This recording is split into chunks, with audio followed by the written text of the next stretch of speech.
Supreme court અને animal birth control rules 2023ની guideline મુજબ સુરત મહાનગરપાલિકાએ કામગીરી તેજ કરી છે. વર્ષ 2021થી અત્યાર સુધીમાં રેકોર્ડ બ્રેક 58,960 કૂતરાઓનું રસીકરણ કરવામાં આવ્યું છે. હાલ વેટ સોસાયટીને આ જવાબદારી સોંપાઈ છે, જેમાં 3 ડોક્ટર અને 3 સ્પેશિયલ વ્હીકલ સતત કાર્યરત છે.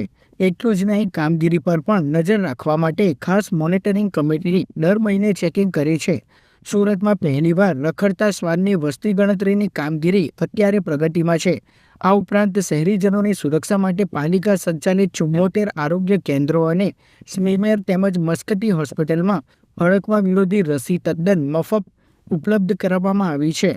સુપ્રીમ કોર્ટની ટકોર બાદ આગામી દિવસોમાં એડીસી સેન્ટરો વધારીને કડક આયોજન કરવામાં આવશે, જેથી સુરતીઓ ભયમુક્ત બની શકે.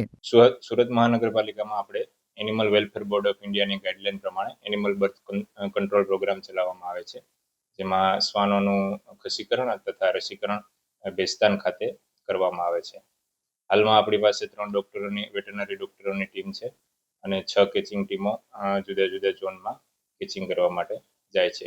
તેમનું ઓપરેશન કરી અને ફરીથી જે તે જગ્યાએ છોડવામાં આવે છે. હાલ સુપ્રીમ કોર્ટની ગાઈડલાઇન આવેલી છે, જેના અનુસંધાનમાં સરકારી સંસ્થાઓ આપણે આઈડેન્ટિફાઈ કરેલી છે. જુદી જુદી સરકારી સંસ્થાઓ જેવો કે હોસ્પિટલો, સ્મીમેર, સિવિલ તેમજ રેલવે સ્ટેશન, બસ સ્ટેન્ડ એમને આઈડેન્ટિફાઈ કરેલા છે. એમને શેલ્ટર હાઉસ બન્યાથી ત્યાં રહેલા ડોગને આપણે શિફ્ટ કરવામાં આવશે શેલ્ટર હોમમાં. 3 ઝોનમાં શેલ્ટર હોમ બનવાની કામગીરી હાલ શરૂ છે, પ્રગતિ હેઠળ છે, જે બન્યાથી તેમને ત્યાં શિફ્ટ કરવામાં આવશે.